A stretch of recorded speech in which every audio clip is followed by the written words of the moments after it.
பறவைங்களோட கிராமத்துல வெயில் காலம் ரொம்ப பயங்கரமா இருந்துச்சு. சூரியன் நெருப்பாள்ளி கொட்டிக்கிட்டு இருந்தான். அந்த ஊர்ல ஒரு சின்ன குடிசையில துணி அவனுடைய பொண்ணான புஜ்ஜி கூட வாழ்ந்துகிட்டு இருந்தா. துணி ரொம்பவும் ஏழை. அவ தினமும் ஊர்ல இருக்கிற சிச்சு காக்காவோட வயல்ல தான் கூலி வேலைக்கு போய்கிட்டு இருந்தா. சிச்சு காக்கா அவளுடைய வயல்ல இந்த வருஷம் தர்பூசணி பயிர் போட்டிருந்தா. துணி காலையில இருந்து சாயந்தரம் வரைக்கும் அந்த வயலை நல்லபடியா பாத்துக்கிட்டா. ரொம்பவும் கவனமாவும் இருந்தா. ஒரு நாள் காலையில துணிக்குருவி வேலைக்கு கிளம்பிக்கிட்டு இருக்கும்போது புஜ்ஜி வந்து அவங்க அம்மாவோட முந்தானிய பிடிச்சு நிப்பாட்டிட்டா. என்ன புஜ்ஜி, புடவை முந்தானியே புடிச்சுக்கிட்டு பின்னாடியே சுத்திட்டு இருக்க? எனக்கு வேலைக்கு வேற நேரம் ஆகுது.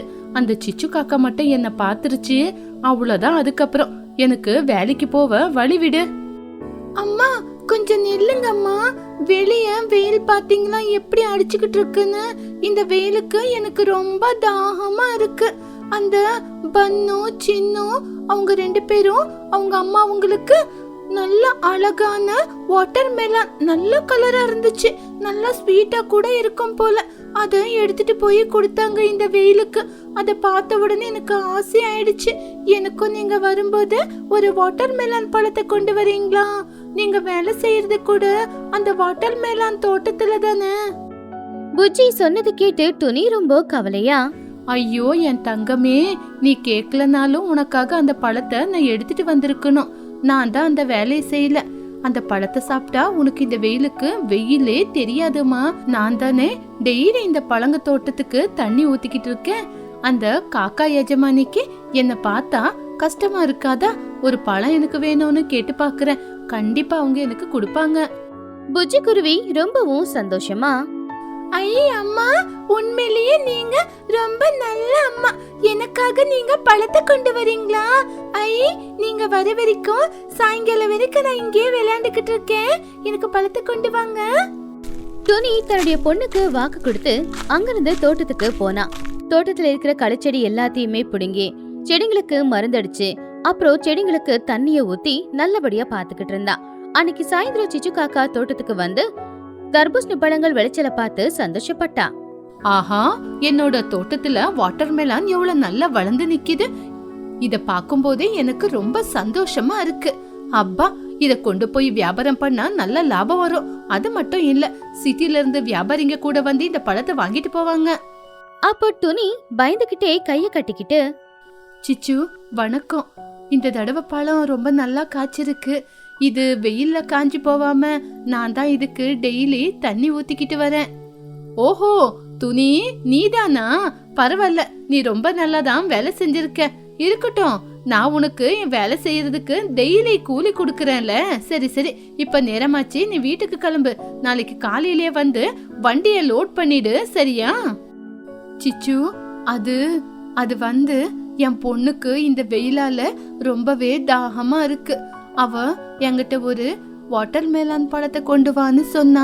நானும் இந்த தோட்டத்துல தானே வேலை செய்யறேன், கண்டிப்பா கொண்டு வரேன் அப்படின்னு என் பொண்ணுக்கும் வாக்கு கொடுத்துட்டேன். அதனால இவ்ளோ பழங்க இருக்குல்ல, ஒரே ஒரு பழம் என் பொண்ணுக்காக குடுக்கறீங்களா? அத கேட்டு சிச்சுவுக்கு ரொம்பவும் கோவம் வந்துச்சு.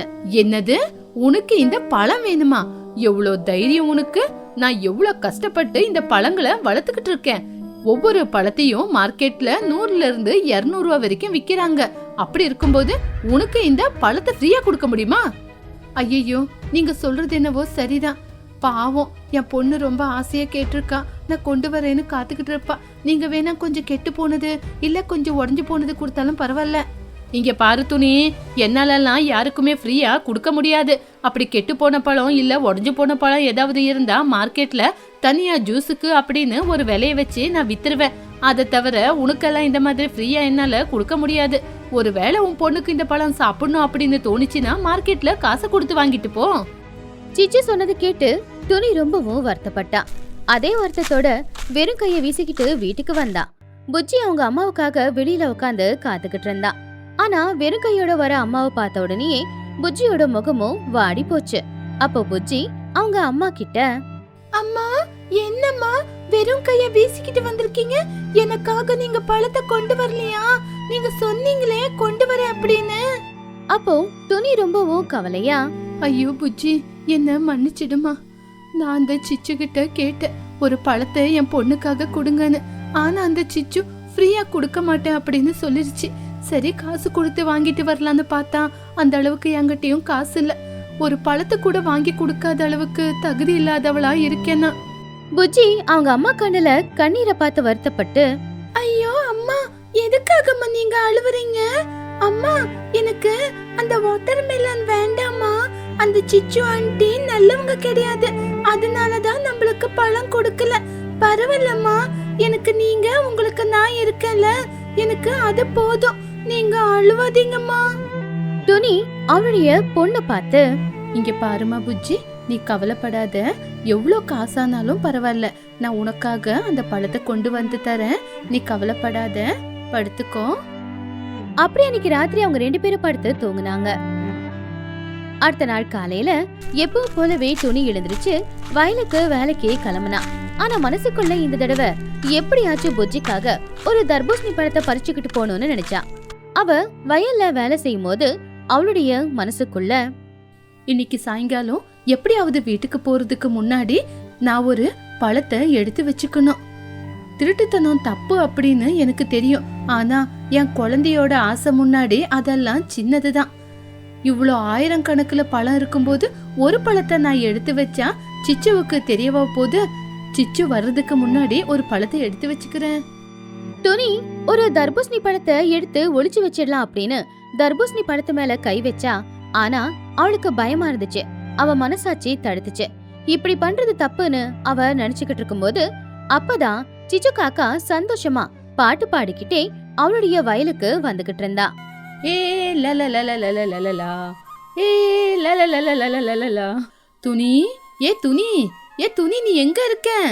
அப்போ துணி பின்னாடி திரும்பி பார்த்து, சிச்சு, என்னாச்சு சிச்சு? ஏன் இப்படி சத்தம் போடுறீங்க? என் மேல ஏதாவது கோவமா? ஐயோ துணி, இல்ல துணி, நான் கோவமா இல்ல, ரொம்ப சந்தோஷமா இருக்கேன். நான் நினைச்ச மாதிரியே எனக்கு வியாபாரத்துல டபுள் மடங்கு லாபம் கிடைச்சது. நான் சொல்லிக்கிட்டு இருந்தல, அந்த பட்டணத்துக்காரங்க வந்தாங்க. நம்ம பழத்தை பார்த்து இந்த மாதிரி ஒரு பழத்தை எங்க வாழ்க்கையில நாங்க பார்த்ததே இல்ல அப்படின்னு டபுள் மடங்கு காசை கொடுத்துட்டு போனாங்க. எல்லாம் உன்னாலதான். துணி சந்தோஷமா, ரொம்ப சந்தோஷம் சிச்சு. நான் கஷ்டப்பட்டதுக்கு இன்னைக்கு எனக்கு பலன் கிடைச்சது. நான் ரொம்ப சந்தோஷமா இருக்கேன். ஆமாம் துணி, நீ மட்டும் இந்த அடிக்கிற வெயில்ல இந்த செடிங்களுக்கு தண்ணி ஊத்தாம இருந்திருந்தா பழம் நல்லா வளர்ந்துருக்குமா? எனக்கு லாபம் கூட இவ்வளவு வந்திருக்காது. என்னோட லாபத்துல உனக்கும் ஒரு சின்ன பங்கு இருக்கு. அப்படின்னா நேத்து நீ உன் பொண்ணுக்காக ஒரு பழம் கேட்டல, இங்க பாரு, என் தோட்டத்துல காய்ச்ச பெரிய பழம். இது உன் பொண்ணுக்கு என்னோட சின்ன பரிசு. இத கொண்டு போய் உன் பொண்ணுக்கு கொடு. துணி ரொம்பவும் சந்தோஷமா, உண்மையா சிச்சு, நீங்க எனக்கு இந்த பழத்தை கொடுக்குறீங்களா? இந்த பழத்தை பார்த்தா என் பொண்ணு ரொம்ப சந்தோஷப்படுவா. உண்மையிலேயே அந்த கடவுள் உங்களுக்கு இன்னும் நிறைய லாபத்தை கொடுக்கணும். துணிக்குருவி அந்த பெரிய தர்பூசணி பழத்தை தலைமையில வச்சுக்கிட்டு சாயந்தர நேரம் வீட்டுக்கு கிளம்புனா. அப்போ வீட்ல புஜ்ஜி அம்மாவுக்காக காத்துக்கிட்டு இருந்தா. அம்மா வரும்போது பெரிய தர்பூசணி பழத்தை கொண்டு வரத பார்த்த உடனே புஜ்ஜியும் ரொம்பவும் சந்தோஷப்பட்டா. வாவ் அம்மா, இந்த பழத்தை நீங்க எனக்காக கொண்டு வந்தீங்களா? அந்த சிச்சு ஆண்டி இத பார்த்து உங்களை எதுவுமே சொல்லலையாமா? இல்ல புஜ்ஜி, சிச்சுவுக்கு இன்னைக்கு நிறைய லாபம் வந்துச்சா, அதனால சிச்சு இன்னைக்கு ரொம்பவே சந்தோஷமா இருக்காங்க. இந்த பழத்தை நம்மளுக்கு பரிசா கொடுத்திருக்காங்க. சரி வா, இத கட் பண்ணி சாப்பிடலாம். அம்மா சீக்கிரமா பழத்தை வெட்டுங்கம்மா, என் வாயில எச்சில் ஊறுதம்மா. துணி ஒரு பெரிய கத்தி எடுத்து அந்த தர்பூசணி பழத்தை 4ஆ வெட்டினா. உள்ள நல்ல டார்க் பிங்க் கலர்ல, அதாவது கிட்டத்தட்ட சிகப்பு கலர்ல ரொம்பவும் நல்லா இருந்தது அந்த தர்பூசணி பழம். அம்மாவும் பொண்ணும் சந்தோஷமா அந்த தர்பூசணி பழத்தை சாப்பிட்டாங்க. புஜ்ஜி தான் ரொம்பவே சந்தோஷமா இருந்தா. அம்மா, இந்த பழம் எவ்வளவு நல்லா இருக்குமா? இத கட் பண்ணி வாயில வச்ச உடனே இது சக்கரையில அப்படியே போட்டு வச்ச மாதிரி இருக்கு. வாயில வச்ச உடனே பழம் கரைஞ்சு போச்சு. இந்த பழம் ரொம்ப ஸ்வீட்டா டேஸ்டா இருக்கு. எனக்கு ரொம்ப பிடிச்சிருக்குமா. புஜ்ஜி, இந்த பழத்தை உனக்காக தாமா வாங்கிட்டு வந்தேன். இத உனக்கு எவ்வளவு பிடிக்குதோ அவ்வளோ சாப்பிடு. ஆனா அதுல இருக்கிற விதைங்களை முழுங்காத, கீழே துப்பிடு. சரிங்க அம்மா, இந்த விதைங்களை எடுத்து நான் நம்ம வீட்டுக்கு மேல போட போறேம்மா. புஜ்ஜிக்குருவி அந்த விதை எல்லாத்தையும் எடுத்துட்டு போய் விளையாடுற அப்படிங்கிற பேரில தூக்கி அவங்க வீட்டோட கூரை மேல போட்டுட்டா. கூரையில இருந்த புல்லோட இடுக்குல அந்த விதையெல்லாம் போய் மாட்டிக்கிச்சு. இப்படியே சில நாட்களும் போச்சு. ஊருக்குள்ள மழை காலமும் தொடங்குச்சு. தொடர்ந்து மழை பெஞ்சுக்கிட்டே இருந்ததுனால குடிசையோட கூரையில இருக்கிற அந்த விதையெல்லாமே இப்ப முளைச்சி செடியா வர ஆரம்பிச்சுது. சில நாட்கள்ல அந்த சின்ன சின்ன செடியெல்லாம் பெரிய கொடியா மாறி அவங்க கூரை முழுக்க அந்த கொடி பரவி கிடந்துச்சு. அம்மா, நம்ம வீட்டு மேல பாத்தீங்களா, பச்சை பசேல்னு நிறைய செடிங்க வந்திருக்கு. அப்படியே பார்க்க பச்சை பச்சையா இருக்கு. அது என்னம்மா? துணி சிரிச்சுக்கிட்டே, புஜ்ஜி, இது மழைக்காலம் இல்லையா, ஏதாவது பறவைங்க ஏதாவது விதைகளை கொண்டு வந்து நம்ம வீட்டு மேல போட்டிருக்கோங்க. அந்த விதையில இருந்து தான் இந்த செடி வந்துகிட்டு இருக்குன்னு நினைக்கிறேன். பரவாயில்ல, வர்றது வெயில் காலம் தானே, நல்ல சில்லுன்னு இருக்கும். அப்படி அவங்க 2 பேரும் அதை பெருசா எதுவும் எடுத்துக்கல. இப்படியே சில நாட்கள் போச்சு. மழை அந்த ஊர்ல பேஞ்சுக்கிட்டே தான் இருந்துச்சு. அதனால யாருக்கும் தெரியாம அந்த கொடியில சின்ன சின்னதா பூக்கள் போத்து சின்ன சின்ன காயும் விட்டுச்சு. சில நாட்கள்ல அந்த காயெல்லாம் பெரிய தர்பூசணி பழமா மாறுச்சு. ஒரு நாள் ராத்திரி நேரம் இடி மின்னல் சத்தத்தோட பயங்கரமா மழை பெஞ்சுக்கிட்டு இருக்கும் போது துணியும் புஜ்ஜியும் அவங்க வீட்டுக்குள்ள குளிர்ல நடுங்கிக்கிட்டு உக்காந்துக்கிட்டு இருந்தாங்க. அப்பதான் கூரையில இருந்து ஏதோ ஒண்ணு தம்முன்னு பெரிய சத்தத்தோட கீழே வந்து விழுந்துச்சு. அந்த சத்தத்தை கேட்டு புஜ்ஜி ரொம்ப பயந்துட்டா. அம்மா, என்னம்மா டம்முன்னு ஏதோ சத்தம் கேட்டுச்சு? எனக்கு என்னவோ பயமா இருக்கு. நம்ம வீடு கீழே விழுந்து போயிடுமாமா? அப்போ துணி, ஐயோ புஜ்ஜி, நம்ம வீடு ஒன்றும் விழுவாதுமா. ஆனா நம்ம வீட்டு மேல இருந்துதான் ஏதோ டம்முன்னு கீழே விழுந்துச்சு. நீ பயப்படாத, மழை நின்னதுக்கு அப்புறம் என்னன்னு பார்க்கலாம். மழை கொஞ்சமா நின்னதுக்கு அப்புறமா துணி என்னாச்சுன்னு பாக்குறதுக்காக வெளியில வந்தா. அவ பின்னாடியே புஜ்ஜியும் வெளியில வந்தா. வெளியில வந்தவங்க அவங்க வீட்டோட கூரைய பார்த்து ஆச்சரியப்பட்டாங்க. ஏன்னா அதுல பெரிய பெரிய தர்பூசணி பழங்கள் இருந்துச்சு. 100 கணக்குல தர்பூசணி பழங்கள் இருந்துச்சு. அந்த வெயிட் தாங்க முடியாம தான் ஒரு தர்பூசணி பழம் கீழே விழுந்து உடைஞ்சு போயிருந்துச்சு. அந்த சத்தம் தான் அவங்களுக்கு கேட்டிருந்துச்சு. இத பார்த்து அவங்க ஆச்சரியமா, புஜ்ஜி, என்னம்மா நம்ம வீட்டு மேல இந்த வாட்டர் மெலன் பழம் இவ்வளவு நிறைஞ்சிருக்கு, நம்ம வீட்டு மேல இத்தனை பழங்க எப்படிமா வந்துச்சு? புஜ்ஜி ரொம்ப சந்தோஷமா, அம்மா, இப்பதான் எனக்கு ஒரு விஷயம் ஞாபகத்துக்கு வந்தது. அன்னைக்கு இந்த பழத்தை சாப்பிட்டுட்டு அதோட விதைங்களை எடுத்து வீட்டு மேல தூக்கி போட்டல, அதுதான் இப்ப மழைக்கு நல்லா வளர்ந்து நம்ம வீட்டுக்கு மேலேயே பழங்க வளர்ந்து நிக்குது. துணி சந்தோஷமா, புஜ்ஜி, நான் பட்ட கஷ்டத்துக்கு அந்த கடவுள் இன்னைக்கு எனக்கு சரியான வழிய காட்டி கொடுத்துருக்காரு. எவ்வளோ நாளா வெயில்ல கஷ்டப்பட்டு வேலை செஞ்சிருக்கேன். அதுக்காகவே என்னவோ இந்த கடவுள் எனக்கு இந்த மாதிரி ஒரு நல்ல வழிய காட்டியிருக்கான். அம்மா, நம்ம வீட்டு மேல இருந்து விழுந்துச்சுல அந்த பழத்தை போய் சாப்பிடலாம் வாங்கம்மா. நம்ம 2 பேரும் உட்காந்து சாப்பிடலாம். நம்ம செடியில வளர்ந்ததுல நல்லா இனிப்பா இருக்கும். ஆமா புஜ்ஜி, நீ முதல்ல போய் வயிறு நிறைய சாப்பிடு. இவ்வளோ பழம் நம்மளால சாப்பிட முடியாது. இப்ப எனக்கு ஒரு நல்ல யோசனை வருது. ஏனம்மா ஆலோசனை? புஜ்ஜி, இதுக்கப்புறம் நான் சிச்சுக்கிட்ட வேலைக்கு போக மாட்டேம்மா. நம்ம வீட்டிலே இவ்வளோ பழங்க காய்ச்சிருக்கும் போது எதுக்காக நான் வேலைக்கு போனோம்? இந்த பழங்களை பட்டணத்துக்கு கொண்டு போய் விற்கிறேன். இதோட ருசி ரொம்ப நல்லா இருக்கும். இத பார்த்து பறவைங்க எல்லாம் நம்ம கிட்ட வாங்கிக்குவாங்க. அம்மா, சூப்பர் அம்மா. அப்ப நம்மளுக்கு நிறைய காசு வரும்ல. அப்ப நம்ம இதை விட பெரிய வீட்டை கட்டிக்கலாம். அடுத்த நாள் காலையில துணி அவருடைய வீட்டு கூரையில வளர்ந்திருந்த அந்த தர்பூசணி பழங்களை எல்லாம் வெட்டி அத வண்டியில வச்சு ஊருக்குள்ள வியாபாரத்துக்கு கிளம்புனா. அந்த பழம் ரொம்பவும் சுவையாவும் ரொம்பவும் இனிப்பாவும் இருக்கிறதுனால பழங்கள் எல்லாம் கொண்டு போன மயத்துல காலி ஆயிடுச்சு. சோட்டுக்கிளி அந்த பழத்தை சாப்பிட்டு, வாவ் துணி, இந்த பழம் எவ்வளவு ருசியா இனிப்பா இருக்கு.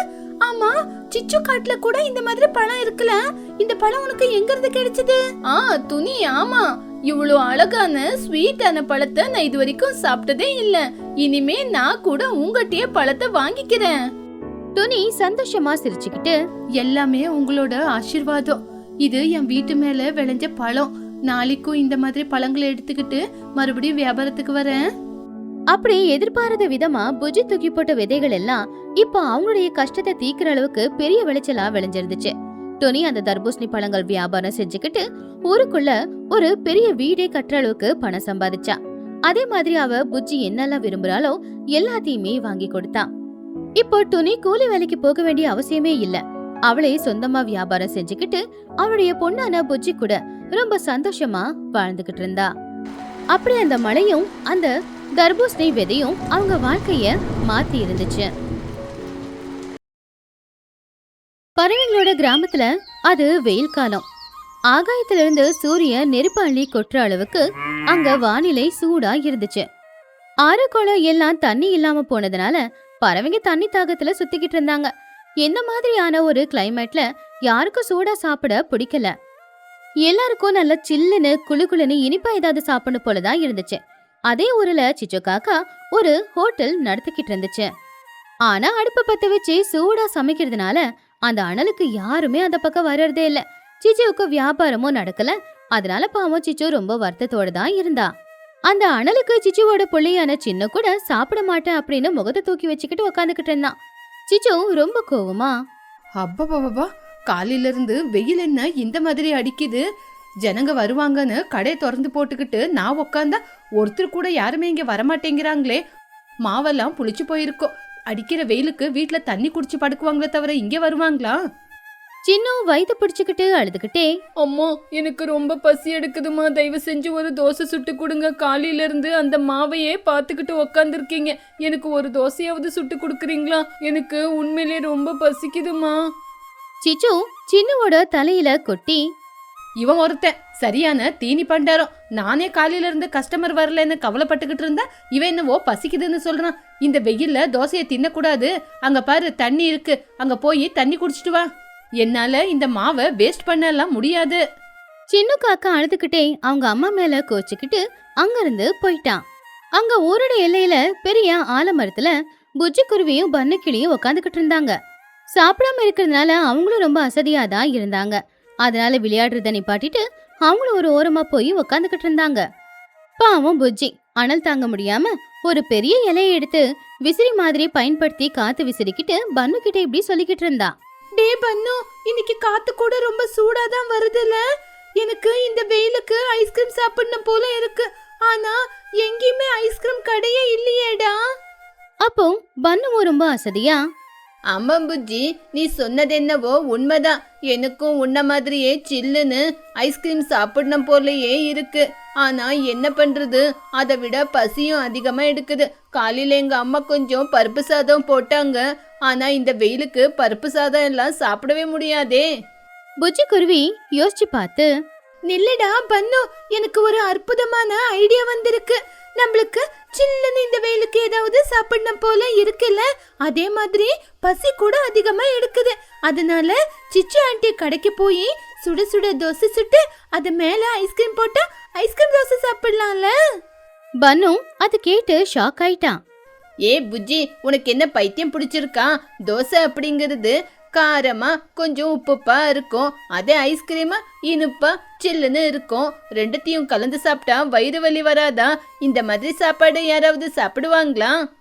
புஜ்ஜி சிரிச்சுக்கிட்டே தைரியமா, டே பன்னு, இது எனக்கு பைத்தியம் இல்லடா, நம்ம இப்போ தோசை மாவுக்கு கொஞ்சமா சக்கரை ஏலக்காய் பொடியெல்லாம் மிக்ஸ் பண்ணி ஒரு சின்னதா ஒரு தோசை போடலாம், அதுக்கப்புறம் அது மேல வெண்ணிலா ஐஸ்கிரீம் போட்டு ஐஸ்கிரீம் ஆனதுக்கு அப்புறம் அது மேல பாதாம் மில்க் ஊத்தி கொஞ்சமா முந்திரி திராட்சை எல்லாம் போட்டு கொஞ்சம் கிரன்ச்சி ஆனதுக்கு அப்புறம் எடுத்து சாப்பிடலாம், அதோட ருசி ரொம்ப சூப்பரா இருக்கும்டா. பன்னு அது கேட்டு உற்சாகமா, ஏ புஜ்ஜி, நீ சொல்லும் போதே எனக்கு வாயில எச்சில் ஊறுது, இது ரொம்ப ஸ்பெஷலான டிஷ், வயசானவங்களுக்கு சின்ன பசங்களுக்கு எல்லாருக்குமே ரொம்ப பிடிக்கும், எதுக்கு இப்ப லேட் பண்ணணும், சீக்கிரமா வீட்டுக்கு போய் நம்ம அம்மா உங்ககிட்ட சொல்லலாம்ல. பன்னு புஜ்ஜி ரெண்டு பேருமே அவங்க அம்மாக்களை பார்க்க போனாங்க. துணியோட வீட்டுல துணி உக்காந்துக்கிட்டு விசிறியால காத்த விசிறிக்கிட்டு இருந்தா. பக்கத்துல உடைய தோழியான சோட்டு கிளியும் உக்காந்துக்கிட்டு இருந்தா. ரெண்டு பேரும் பேசிக்கிட்டு இருக்கும்போது அப்பதான் ரொம்பவும் பதட்டமா குழந்தைங்க ரெண்டு பேரும் வீட்டுக்குள்ள வர்றத பார்த்து சோட்டு துணி ரெண்டு பேருமே ஆச்சரியப்பட்டாங்க. என்னாச்சு புஜ்ஜி பன்னு, அவசர அவசரமா வீட்டுக்கு வந்திருக்கீங்க, வெளியே போவாதீங்க, அதிகமா வெயில் அடிக்குதுன்னு காலையிலேயே சொன்னல, எதுக்கு சும்மா இப்படி வெளியே சுத்துறீங்க? சோட்டு கிளி சிரிச்சுக்கிட்டே, ஆமா பன்னு, ஏன் உன் மூஞ்செல்லாம் இப்படி வாடி போயிருக்கு, தாகமா இருக்கா, இரு பானையில தண்ணி இருக்கு குடுக்கறேன். புஜ்ஜி தண்ணிய வாங்கி அதை குடிச்சு, அம்மா எனக்கு தாகமா தான் இருக்கு, இருந்தாலும் ஒரு விஷயம் உங்ககிட்ட சொல்லலான்னு வந்தேன், இந்த வெயில் காலத்துல நம்ம ஊர்ல இருக்கிற பறவைங்களுக்கு எல்லாருக்குமே செட் ஆகுற மாதிரி ஒரு சமையலை நான் கண்டுபிடிச்சிட்டு வந்திருக்கேன். அதை கேட்டு துணிக்குருவி ரொம்ப ஆச்சரியமா, புது சமையல கண்டுபிடிச்சியா? ஐயோ என் செல்லமே, என்னமா கண்டுபிடிச்ச? சாம்பாருக்குள்ள ஐஸ்கிரீம் கொட்டுறதா? வண்ணக்கிளி சிரிச்சுக்கிட்டே, இல்ல ஆண்டி, எங்க தோசை பேரு ஸ்வீட் தோசை. தோசை சுட்டு அதுக்கு மேல ஐஸ்கிரீம் போட்டு அதுக்கப்புறம் சாக்லேட் சிரப் போட்டு கொடுக்கறது. இப்போ வெயிலுக்கு எல்லாருக்கும் சில்லுன்னு சாப்பிடணும் போல இருக்கும். அது கூட இந்த மாதிரி சுட்டு கொடுத்தா ரொம்ப சூப்பரா சாப்பிடுவாங்கல்ல. சோட்டுக்கிளி யோசிச்சு பார்த்து, என்னது ஐஸ்கிரீம் தோசையா? துணி, பசங்க சொல்லும் போது கொஞ்சம் கோவம் வந்தாலும் கேக்குறதுக்கு புதுசா தான் இருக்குல்ல. இந்த பசங்க கூட இப்ப அதுதானே விரும்பி சாப்பிடுறாங்க. என் கடையில ஐஸ்கிரீம் செய்யறதுக்கு தேவையான பொருளுங்க எல்லாமே இருக்கு, நம்ம எதுக்காக செய்யக்கூடாது? துணி உற்சாகமா, ஆமா சோட்டு, இந்த வெயிலுக்கு நம்மளுக்கும் எங்கேயும் வெளியே வேலையும் இல்ல, வீட்ல கூட ரொம்ப கஷ்டமா தானே இருக்கு. பசங்க சொல்ற மாதிரி இன்னைக்கே நம்ம அந்த மரத்துக்கடியில ஒரு தள்ளு வண்டியில இந்த வியாபாரத்தை ஆரம்பிச்சா எப்படி இருக்கும்? பசங்களோட ஐடியா கூட சக்சஸ் ஆன மாதிரி இருக்கும்ல. எல்லாரும் ஆர்வமா வேலைய தொடங்குனாங்க. துணிக்குருவி தோசை மாவுல கொஞ்சம் சர்க்கரையை கலந்து கொஞ்சமா ஏலக்காய் பொடியையும் தூவி விட்டா. சோட்டுக்கிளி அவளுடைய கடையில இருந்து சில்லுன்னு இருக்கிற வெண்ணிலா, ஸ்ட்ராபெரி, சாக்லேட் ஐஸ்கிரீமை கொண்டு வந்தா. அன்னைக்கு சாயந்தர நேரம் ஊருக்கு மத்தியில ஒரு டேபிள போட்டு அங்க புஜ்ஜி ஐஸ்கிரீம் தோசை அப்படின்னு ஒரு போர்டும் வச்சாங்க. பக்கத்துல உட்காந்து புஜ்ஜி பண்ணோ 2 பேரும் சத்தமா கத்தி கஸ்டமர்ஸ் எல்லாரையுமே கூப்பிட ஆரம்பிச்சாங்க. வாங்க ஃப்ரெண்ட்ஸ், வாங்க வாங்க, இது வெயில் காலத்து ஸ்பெஷல். வாயில எச்சில் ஊதுற மாதிரி ஐஸ்கிரீம், அப்படின்னா சுட சுட தோசை மேல சில்லுன்னு ஐஸ்கிரீம். வாங்க ஃப்ரெண்ட்ஸ், வாங்க வாங்க, ஒரு தடவை சாப்பிட்டா மறுபடியும் சாப்பிடணும் போல இருக்கும். போன உயிர் வந்த மாதிரி இருக்கும். வாங்க வாங்க. பசங்க கத்துற சத்தத்தை கேட்டு அப்பதான் அந்த பக்கமா போன மகிக்கழுகு, குஹுவாத்து, லூசிபுரா எல்லாருமே கடைக்கிட்ட வந்தாங்க. போர்டு பார்த்து அவங்க ரொம்பவும் ஆச்சரியப்பட்டாங்க. அப்போ லூசிபுரா அந்த போர்டு பார்த்து ரொம்ப ஆச்சரியமா, என்ன துணி இது, புதுசா இருக்கு, பார்க்க அதிசயமாவும் இருக்கு. சுட சுட தோசை மேல ஐஸ்கிரீமா? இது வரைக்கும் நான் பார்த்ததே இல்ல. மகிக்கழுகு சிரிச்சுக்கிட்டே, என்ன துணி இது, கேக்குறதுக்கே விசித்திரமா இருக்கு. சரி, எங்களுக்கும் வெயிலுக்கு சில்லுன்னு சாப்பிடணும் போல தானே இருக்கு. சரி, நீ செஞ்சு கூட, ருசியா இருந்தா சாப்பிட்டு பாக்குறோம். துணிக்குருவி வேக வேகமா சர்க்கரையும் ஏலக்காய் பொடியும் கலந்த அந்த மாவை எடுத்து தோசை தவால கிறிஸ்பியா தோசைய ஊத்துனா. அது நல்லா கோல்டன் ப்ரௌனா ஆகுற வரைக்குமே இருந்து அதுக்கப்புறம் அந்த தோசைய ஒரு கோன் மாதிரி மாத்தினா. அதுல சில்லுன்னு இருக்கிற வெனிலா ஐஸ்கிரீம் ஒரு ஸ்கூப்பும், அதே மாதிரி ஸ்ட்ராபெரி ஐஸ்கிரீம் ஒரு ஸ்கூப்பும் போட்டு சாக்லேட் சிப்ஸ், கொஞ்சம் நட்ஸ், அப்புறம் சாக்லேட் சிரப்பையும் ஊத்தி கொடுத்தா. அது பாக்குறதுக்கு ரொம்ப அழகா இருந்துச்சு. அடடே, பாக்குறதுக்கே ரொம்ப கலர்ஃபுல்லா இருக்கே. ஐஸ்கிரீம் கரையிறதுக்கு முன்னாடி சாப்பிடுங்க மகி. மகி அத கொஞ்சமா சாப்பிட்டு பார்த்து ரொம்பவும் ஆச்சரியமா, வாவ், வண்டர்ஃபுல். துணி, இந்த தோசை அப்படியே கிறிஸ்பியா இருக்கு, அதுக்கு மேல சில்லுன்னு ஐஸ்கிரீம் இருக்கு. இந்த ரெண்டும் டேஸ்ட் கலந்து சாப்பிடும்போது ரொம்ப கலர்ஃபுல்லா வண்டர்ஃபுல்லா இருக்கு. எனக்கு பார்சல் ஒன்னு கொடு. லூசி உற்சாகமா, மகி, நீங்க சொல்றது உண்மையா? துணி, அப்படின்னா எனக்கும் ஒன்னு சாக்லேட் ஃபிளேவர்ல ஒரு தோசை கொடு. எனக்கும் ஒரு ஸ்ட்ராபெரி ஃபிளேவர்ல வேணும், சீக்கிரமா கொடுங்க. துணி வேக வேகமா கிறிஸ்பியா தோசையை சுட்டு கொடுக்கும்போது சோட்டுக்கிளி யார் யாரு என்னெல்லாம் ஐஸ்கிரீம் ஃபிளேவர் கேக்குறாங்களோ அந்த ஐஸ்கிரீமை அந்த கோன்குள்ள போட்டு கொடுத்துக்கிட்டு இருந்தா. புஜ்ஜியும் பனவும் கூட அதை வாங்கி சாப்பிட்டுக்கிட்டு இருந்தாங்க. அப்படி துணியோட வியாபாரம் ரொம்ப நல்லபடியா நடந்துகிட்டு இருந்துச்சு. எல்லாரும் சூப்பர், ஆஹா, ஓஹோன்னு பாராட்டிக்கிட்டு இருந்தாங்க. இத பக்கத்து கடையில உட்காந்துக்கிட்டு சிச்சு காக்கா பாத்துக்கிட்டு இருக்கும்போது ஏற்கனவே அவளுக்கு வியாபாரம் நடக்கல, ஆனா துணியோட வியாபாரம் நல்லபடியா நடக்கிறத பார்த்து எல்லாரும் அவளை பாராட்டுறத பார்த்து சிச்சுவுக்கு ரொம்பவும் கோவம் வந்துச்சு. அதே கோவத்தோட அவ துணி கடைக்கிட்ட வந்தா. டே சின்னு, இங்க உன் கடை காலியா இருந்தா நீ என்னவோ பக்கத்து கடையில போய் அவங்க சாப்பிடுறதே பாக்குற. அப்படி அந்த தோசையில ஸ்பெஷல் என்னடா இருக்கு? சின்னு அழுதுகிட்டே, அம்மா விடுங்கம்மா, நானும் போய் அங்க சில்லுன்னு சுட சுட ஐஸ்கிரீம் தோசை சாப்பிடுறேன். ஊர்ல இருக்கிற எல்லா பறவைங்களும் போய் சாப்பிடுறாங்க, எனக்கும் ஆசையா இருக்கு, எனக்கும் ஒண்ணு வாங்கி கொடுங்கம்மா. அப்போ சிச்சு சிரிச்சுக்கிட்டே, என்னது ஐஸ்கிரீம் தோசையா? ஐஸ்கிரீம் தோசை செய்யறது அவ்வளவு பெரிய விஷயமா? இப்பவே அந்த துணியோட வியாபாரத்தை நாசமாக்குற மாதிரி என்னோட கடையில சுட சுட தோசை சுட்டு அது மேல ஐஸ்கிரீம் போட்டு அசத்துற பாரு. இப்பவே என் கடையில செய்யறேன். சின்னும் பயந்துகிட்டே, அம்மா வேண்டாமா, அவங்க ஐஸ்கிரீம் செஞ்சு ஐஸ்கிரீம் தோசைய செஞ்சுக்கிட்டு இருக்காங்க, அது உங்களால சாத்தியம் இருக்கா? டேய், என்னடா என்னால முடியாதுன்னு சொல்றியா? நீ வேணா பாத்துக்கிட்டே இரு. இப்பவே நான் மாவுல சர்க்கரைய கொட்டி என்கிட்ட ஐஸ் கியூப் இருக்குல்ல, நான் தோசை சுட்டு காய்கறி எல்லாம் கட் பண்ணி அழகா தோசை சுடுறேன் பாரு. என் தோசைக்கு ஊரு ஜனங்க எல்லாருமே எங்கிட்ட தான் வந்து சாப்பிடணும். என்னால சும்மா காசெல்லாம் அதிகமா செலவு பண்ண முடியாதுடா. சிச்சு காக்கா வியாபாரம் நடக்கணும் அப்படிங்கறதுக்காக ஒரு பெரிய தப்பு செய்யறதுக்கு தயாரானா. அவ புளிச்ச மாவுல கொஞ்சமா கலரையும் கொஞ்சம் சர்க்கரையையும் கலந்து தோசைய தவால ஊத்துனா. தோசை வேகிறதுக்கு முன்னாடியே அதுல அவ சாக்லேட் சிரப்பு அப்படிங்கிற பேருல ஒரு வெள்ளை பாகத்தை ஊத்துனா. அப்புறம் ஃப்ரிட்ஜ்ல வச்சிருந்த ஏதோ ஒரு பொருளை ஐஸ்கிரீம் மாதிரி எடுத்து மேல பூசி விட்டா. அதோட மனமும் அது பாக்குறதுக்கும் ரொம்ப கன்றாவியா இருந்துச்சு. ஆனா சிச்சு காக்கா, வாங்க ஃப்ரெண்ட்ஸ், வாங்க வாங்க, உங்களுக்கு சில்லுன்னு சுட சுட தோசைய நான் சுட்டு குடுக்கறேன். அவங்க கிட்ட தோசைக்கு விலை அதிகம், ஆனா இங்க தோசையோட விலை கேவலம் 10 ரூபா தான். வெறும் 10 ரூபாய் அப்படின்னு சொன்ன உடனே துணியோட கடையில இருக்கிற பறவைங்க எல்லாரும் காசு மிச்சம் தானே அப்படின்னு சொல்லி சிச்சுவோட கடைக்கு வந்து தோசைய வாங்கி சாப்பிட்டாங்க. சின்னும் வாய் எடுத்து வாயில வச்சான். அவ்வளவுதான், அவனுடைய முகமே மாறி போச்சு. என்னம்மா இது, இந்த தோசை நல்லாவே இல்ல. ஐஸ்கிரீம் தோசைன்னு சொன்னீங்க, ஆனா இது ஏதோ ஒரு மாதிரி கெட்ட வாடை வருது. என்னால இது சாப்பிட கூட முடியல. அப்போ சிச்சு ரொம்ப கோவமா, டேய் நாசமா போனவனே, கஸ்டமர் எல்லாம் வரும்போது அவங்க முன்னாடி ஏன்டா இப்படி கத்திக்கிட்டு இருக்க? மரியாதைக்கு சாப்பிடு. 10 ரூபாய்க்கு உனக்கு பிரியாணி பண்ணுவாங்களா? ஆனா சிச்சு செஞ்சு கொடுத்த அந்த தோசையை சாப்பிட்டு பார்த்து எல்லாருமே கீழே துப்பிட்டாங்க. அவங்களுக்கு ரொம்ப கோவம் வந்துச்சு. அப்போ மகிக்கழுகு கோவமா, என்ன சிச்சு, தோசை சுற்றுக்கியே நல்லா அழகா இருக்கு பாக்குறதுக்கு, ருசியும் நல்லா இருக்கும். நீ இங்க வந்தா இந்த தோசை கெட்டு போன மாவு புளிச்சு போன மாவுல செஞ்சிருக்கேன். நாங்க இனிமே இந்த கடை பக்கமே வரமாட்டோம், நாங்க அங்கேயே போறோம். ಹೌದು ನೀನು ಹಾಳಾಗಿರೋ ಹಿಟ್ಟಲ್ಲಿ ದೋಸೆ ಮಾಡಿದೀಯಾ, ಇದಕ್ಕೆ 10 ರೂಪಾಯಿ ಬೇರೆ. ನಾವು ತುನಿ ಅಂಗಡಿ ಹತ್ರನೇ ಹೋಗಿ ತಿಂತೀವಿ. அப்படி தோசையை சாப்பிட்டவங்க எல்லாரும் ரொம்பவும் கோவமா சிச்சுவை திட்டிட்டு அங்கிருந்து போயிட்டாங்க. சிச்சு காக்கா துணியோட கடைய கோவமா முறைச்சுக்கிட்டு இருந்தா. ஏன்னா அவ வியாபாரத்தாலதான் இவ வியாபாரம் நடக்கல அப்படிங்கிற எண்ணம் அவளுக்கு. ஆனா கதை அதோட முடியல. அன்னைக்கு ராத்திரி நேரம் சின்னும் வயிறு பிடிச்சுக்கிட்டு கீழே விழுந்து அழ ஆரம்பிச்சான். காலையில சிச்சு செஞ்சு கொடுத்த அந்த தோசையை சாப்பிட்டுதான் அவனுக்கு ஏதோ பிரச்சனை ஆயிடுச்சு போல. பாவம், அவனால வயிறு வலி தாங்கவே முடியல. அம்மா, என்ன காப்பாத்துங்கம்மா, எனக்கு தலையெல்லாம் சுத்துது, வயிறு ரொம்ப வலி எடுக்குதுமா, வாந்தி வாந்தி வர மாதிரியே ஆகுது, தயவு செஞ்சு என்ன காப்பாத்துங்க. சிச்சு காக்கா அழுதுகிட்டே, ஐயோ சின்னு, ஐயோ என் குழந்தை, என்னடா ஆச்சு உனக்கு? ஐயோ கடவுளே, இது எல்லாமே நான் சுட்ட தோசையால தானே வந்துச்சு. என் பையனுக்கு எதுவும் ஆகக்கூடாது, அவனை ஹாஸ்பிட்டலுக்கு கூட்டிட்டு போலான்னு பார்த்தா கையில காசு இல்லையே. சின்னுவோட அழுகை சத்தம் பக்கத்து கடையில இருந்த துணி சோட்டு எல்லார் காதலையுமே விழுந்துச்சு. உடனே என்னாச்சோ ஏதாச்சோ அப்படின்னு பதட்டமா அவங்க எல்லாரும் சிச்சுவோட கடைக்கு போனாங்க.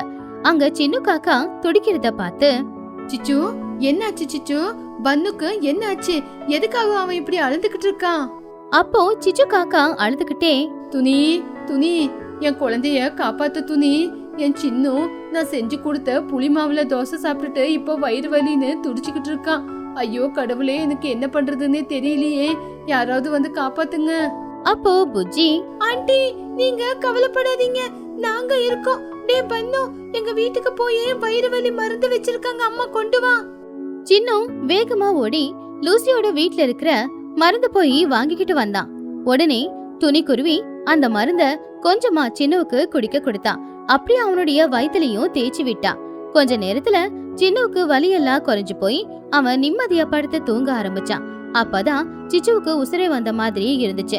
அப்போ சிச்சு கண்ணுல கண்ணீரோட துணிக்கிட்ட அழுதுகிட்டே இப்படி சொன்னான், துணி என்ன மன்னிச்சிடு துணி, நான் உன்னை பார்த்து வயிற்றெரிச்சல் பட்டேன், ஆனா நீதான் இன்னைக்கு கஷ்டத்துல இருக்கிற என் பையனோட உயிரை காப்பாத்திருக்க, என்ன மன்னிச்சிடு, இதுக்கப்புறம் நான் எந்த தப்பு பண்ண மாட்டேன்.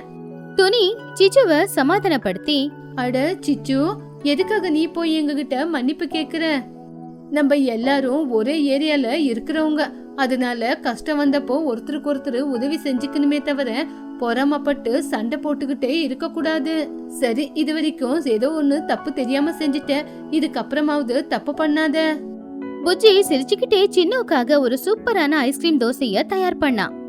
ஆமா சிச்சோட்ட, சின்னு எந்திரிச்சதுக்கு அப்புறம் இந்த ஐஸ்கிரீம் தோசையை அவனுக்கு கொடுங்க. பாவம், அவன் எப்பத்துல இருந்தோ இந்த ஐஸ்கிரீம் தோசைய கேட்டுக்கிட்டு இருந்தான். இதுக்கு காசு வேண்டாம், எங்க தரப்புல இருந்து சின்னவுக்கு இது ஃப்ரீ. அப்போ சிச்சு காக்கா, ரொம்ப தேங்க்ஸ் புஜ்ஜி. உண்மையிலேயே நீ ரொம்ப நல்லவ. உன்னோட நல்ல எண்ணத்தால நல்ல அறிவால இன்னைக்கு நீங்க நல்ல பிசினஸ் ஆரம்பிச்சிருக்கீங்க. நானும் நாளையில இருந்து வியாபாரத்தை ஆரம்பிக்கிறேன். சோட்டு சிரிச்சுக்கிட்டே, சரி சிச்சு, நீ செஞ்ச தப்ப உணர்ந்துட்டல. இதுக்கப்புறம் அத பத்தி ஏன் யோசிச்சுக்கிட்டு இருக்காத. நாளைக்கு நம்ம எல்லாரும் ஒன்னா சேர்ந்து மறுபடியும் தோசை வியாபாரத்தை ஆரம்பிக்கலாம். அதுக்கு சிச்சு காக்கா சந்தோஷமா ஒத்துக்கிட்டா. அன்னையில இருந்து சிச்சு காக்கா அவளுடைய தோசை கடையை மூடிட்டு துணியோட கடையில சேர்ந்தா. துணி, சோட்டு எல்லாருமே சேர்ந்து சூப்பரா தோசை வியாபாரம் செஞ்சுக்கிட்டு இருந்தாங்க. அப்படி அவங்க தயார் பண்ற புஜ்ஜியோட ஐஸ்கிரீம் தோசை ஊர்ல எல்லா இடத்துலயும் ரொம்ப ஃபேமஸ் ஆச்சு. சின்ன பசங்க வெயில் காலத்துல சில்லுன்னு சாப்பிடணும் அப்படின்னு யோசிச்ச ஒரு ஐடியா தான் இன்னைக்கு ஒரு வியாபாரமா வளர்ந்து நின்னுச்சு. ஆனா சிச்சு காக்கா அன்னைக்கு ஒரு பெரிய பாடத்தை கத்துக்குச்சு. சாப்பிடுற விஷயத்துல என்னைக்குமே கஞ்சத்தனமும் கலப்படமும் பண்ணக்கூடாதுன்னு.